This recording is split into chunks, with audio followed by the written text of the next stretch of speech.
A Conferência Inspire Online apresenta o pastor Jonathan Stockstill, pastor líder da Bethany Church, uma igreja multi-site na cidade de Baton Rouge, em Louisiana, Estados Unidos. Ele também é ministro de louvor e compositor, com mais de 10 álbuns gravados e mais de 100 composições musicais.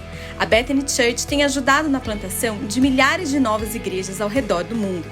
Cremos que Deus vai falar grandes coisas através da vida dele e desafiará a sua vida e ministério para este novo tempo. Então, vamos recebê-lo com grande alegria e expectativa para a nossa plenária de hoje. Com vocês, o pastor Jonathan Stockstill. Greetings, everybody. My name is Pastor Jonathan Stockstill, a pastor in Louisiana in America, and I just want to greet everybody with the Inspire Conference. I'm so glad to be able to speak to you today. I'm standing on the top of a building in our home state of Louisiana, and I just got finished preaching a message to our church. Man, these days have been definitely different. Everybody has had to adjust. Everybody has had to pivot and become something different. We haven't been in our auditorium now for several months. And I know as I come to you and bring this message, many of us are still wrestling with how we will start church back and what things will look like. But I'd like to bring my greeting to Pastor Carlito Baez and for everybody that's a part of the Inspire Conference, every teacher and every organizer, thank you so much for what you do. I'd like to bring you a message on things that I've learned in crisis, leadership lessons that I have learned in crisis. Crisis is something that we never know is coming. If we knew it was coming, we'd be ready for it. But it always happens in an instant. It's like a sudden death or something that happens instantly that shocks you. Crisis is not prepared for. And this COVID thing really wasn't prepared for. All over the world, we knew that something was happening, but none of us thought it would come to us. And then the day came where it did come to us. I remember where I was. I was in California, one of the states in America. I was off the coast in a boat. And I got a call on a Friday from our chief executive officer at the church. And he said, they're closing churches everywhere. What do you want to do? And my initial response was, we're not closing church. And the more I heard the reports and I realized how official it was, we had to close our doors too. And that left us at a place where we immediately had to pivot. We had to change and become something different. I want to give you 5 quick lessons that I have learned from 5 crisis or 5 tragedies in my ministry. In 2005 was the first one, Hurricane Katrina. I don't know if you have heard of that hurricane, but it hit the city of New Orleans with huge force. Maybe you saw it on the news, but the entire city of New Orleans, which New Orleans is very similar to a city like Rio de Janeiro. It's very urban, it's very distinct. And the city of New Orleans was wiped out in a matter of 24 hours. Everywhere was flooded. Homes were destroyed. People were losing their lives. There was humanitarian crisis. And during Hurricane Katrina, our church opened its doors to 1,000 evacuees from New Orleans. And those people didn't just stay with us for a night.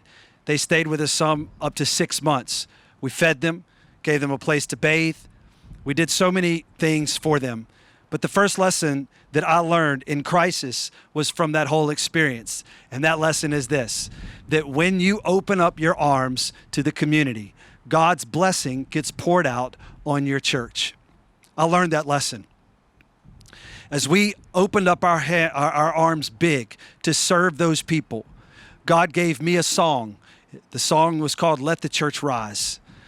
And that song became an anthem for our church as our church rose to the occasion to serve all of these people. We experienced an open heaven over our church. I'm telling you, God's blessing was there. His provision was there. Miracles were there. And we stepped into an open heaven because we served the people that were around us.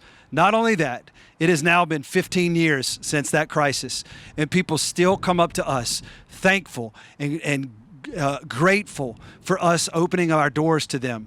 So not only will you experience an open heaven over your church as you serve people, but you will experience the gratitude of people.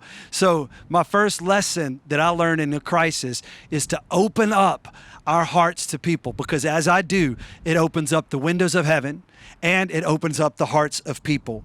And so I would just encourage you in moments like these, don't hide, don't run, open up to help people.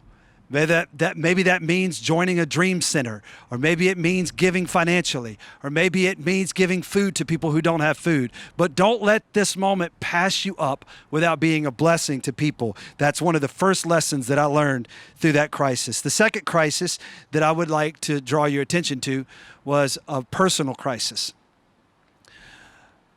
My brother, my older brother, by 2 years, fell in love with the sweetest lady. Her name was Amy. Ironically, I fell in love with Amy's sister. And so both of us brothers married two sisters. And after Katrina, a few years later, my brother's wife got diagnosed with cancer.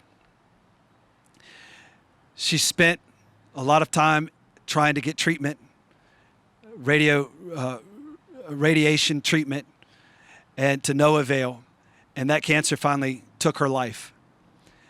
That was a huge personal crisis. It was a crisis of faith for me, because I had to learn what I really believed. We prayed so much. We believed God so much to heal her. And in one day, my wife lost her sister, and my brother lost his wife in the same person. What I learned through that crisis is this, is that the eyes of people are on the shepherd. This is intimidating as a leader to realize that people are watching you. But through that crisis, every single night leading up to her death, I led prayer for our church every 2 hours, 9 p.m., 11 p.m., 1 a.m., 3 a.m., 5 a.m., 7 a.m., all night long, every day leading up to her death. And in my mind, I felt like God was going to heal her. And we had people praying. Thousands of people praying. All over the world, people were praying. And I felt like God was using me to help spearhead that prayer initiative for her health and recovery. When she died, it knocked the wind out of me. I couldn't breathe because I couldn't believe that God didn't heal her. The next Sunday, I stood up to greet our people. And all of the eyes in the whole building were looking at me. And they were wanting to know that I still believe. They were wanting to know that I still love God. They were wanting to know how I felt. And in moments of crisis, people are looking for a shepherd. They're looking for a leader. And in moments like this, and I know I'm speaking to leaders, I'm speaking to pastors, it's important to not run. It's important to stand up with God's strength and demonstrate what it means to believe in God. So the first lesson that I learned was in Katrina. And that lesson is open up your hearts to people and God will open up heaven to you. The second lesson that I learned is in moments of crisis like this, don't run, but stand up because people are looking at you. The third crisis that I've been through that really taught me something was a shooting that happened here in Louisiana. There was a lot of racial tension around this shooting. It was a police officer that shot someone, and our whole city was in turmoil. I'll never forget it. It happened on July the 4th.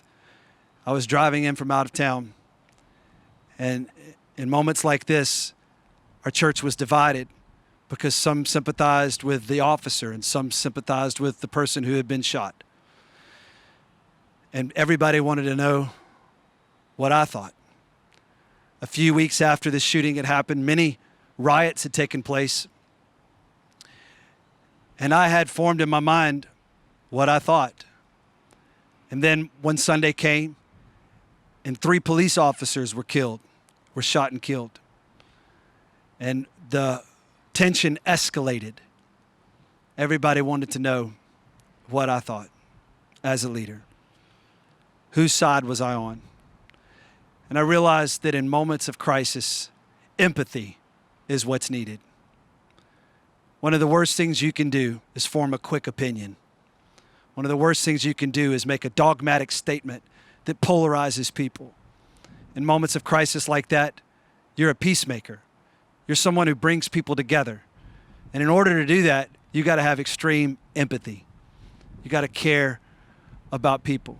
I think about Jesus when he stepped into the crisis of Mary and Martha when they lost their brother. The Bible says that he wept. He showed extreme empathy. I think in these moments, we don't need big opinions from leaders. We need empathy. We need compassion. And it was in that moment that I learned how important it is for leaders to have compassion in moments of crisis. Don't be hasty to make big statements. You may later regret them. Then fast forward in 2016. This is a year after those shootings took place. The whole city of Baton Rouge, which our main church location is in Baton Rouge, was flooded. It was the biggest flood that this community had, and they say 500 years. It was a 500-year flood. Every home, it seemed, was flooded. People were desperate. And that was a moment of crisis for this community. And in that moment, I learned one huge lesson: the value of a team. God sent to me men and women. And I remember it was about 11 people that were key players. And the night after the flood, we assembled that team. And God gave me the wisdom and the strategy to organize those 11 people. Some were doing humanitarian outreach. Some were recovering our own building. We had flooded campuses. Some were helping gather funds to rebuild homes. Some were helping to gather food to feed people. But we had a team. And what I would recommend to every person that's in this COVID crisis is you need a team. Don't try to do everything by yourself, because you will always end up looking silly because you're trying to do everything. Be an empowerer, be a team builder. And if you will build teams, then you'll be able to handle the crisis with ease. You can't do it all yourself. And if I would add one thing to that whole lesson, it's this. In moments of crisis, people don't know how their leaders should react. Oftentimes they want them to fly low, which means they care about every detail and they dive into the smallest detail. But I've found if you fly low, then you will disappoint so many because you will be so short-sighted. As a leader, you have to remain high, which means you can't dive into the details of every single thing. You have to cast vision. You have to see from a big picture, and you have to empower people to be able to fulfill the small details. When we went through that crisis, some were mad at me that I wasn't in a home tearing out sheetrock. Some were mad at me that I wasn't in our church facilities tearing out carpet. Some were mad at me that I didn't create sandwiches to give to people in need. Everybody saw what they thought I should be reacting, but it was my job to fly high. And so I would encourage you as a leader, when you go through crisis, what I've learned is build a team and fly high and lead through your team.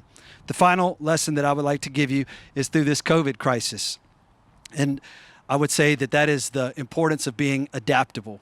Adaptability is a strength for some, and it is a weakness for others. Some people do not love change, and some people love change so much. I happen to love change. I just love keeping it fresh. Don't give me the same thing all the time. But when this crisis happened, it was a Friday, and just like everybody else, we tried to scramble to have a service on Sunday. We walked away from that service, and most people felt like it was a good service. But in my heart, I knew this is not the kind of service that we can have for several months. We have to shift. We have to adapt. The next morning, I met with our team, and I said, nothing else matters except for having creative experiences outside of our normal environment that we film and that we bring content to people in this moment. We're not going to have another Sunday like we just had. And our team restructured, re-strategized, became creative, and we adapted a whole new style of ministry within 48 hours. And we have realigned our staff. And in that moment, we have over 100 full-time staff here at our local church, and we had to adapt how we do staff. Staff wasn't able to come in anymore. There was so many social distancing rules. We had to figure out how to film. But adaptability is what helped us through this crisis. And so the fifth lesson that I would tell you is be adaptable. In these moments of crisis, be adaptable. So in quick rewind, and I thank you guys so much for the opportunity to share with you, but in quick rewind, I found in Hurricane Katrina that if we'll open our hearts to others, that God will open the heavens to us. I learned in the death of my sister-in-law that the eyes of the people are on the shepherd. So this is a moment for you to step up, not step back. In the moment of tension, that in 2015, when we had those shootings, I learned that empathy wins, compassion wins, being a peacemaker wins. In 2016, I learned the importance of empowering a team quickly and not flying low, but flying high. And in 2020, in this COVID crisis, I've learned the power of adaptability and change and how important that is for every leader. I'd like to pray for you because I'd love for you to adapt these things into your life and your ministry. God, I thank you for this Inspire conference and everything that it means to so many people. I pray for every pastor right now, my brothers in arms, my sisters in arms who are leading people all over Brazil and all over the world. I pray for them that you would help them to open up their ministries, to be compassionate towards people. As they open up their hearts, I pray you would open up the heavens. And God, I pray for those that are in the middle of a crisis themselves personally. I pray that they wouldn't shrink back, but they would step forward. God, I also pray that they would lead with compassion and empathy, not with dogmatism and not with opinions, but they would have compassion towards people. And Lord, I pray also that you would help them to build a team, a strong team, put people around them. Lord, I pray that you would add the right strategy and the right team to them. And Lord, finally, I pray that they would be adaptable, that they wouldn't be so stuck on old ways that they can't make new progress. God, thank you for this word. Thank you for your truth that shapes our life. In Jesus' name, amen. Hey, everybody. God bless you. It's been an honor to share with you. I pray that this message blessed you. Until next time, we're signing off. This is Jonathan Stockstill from Bethany Church at Bethany.com saying, God bless you. We love you.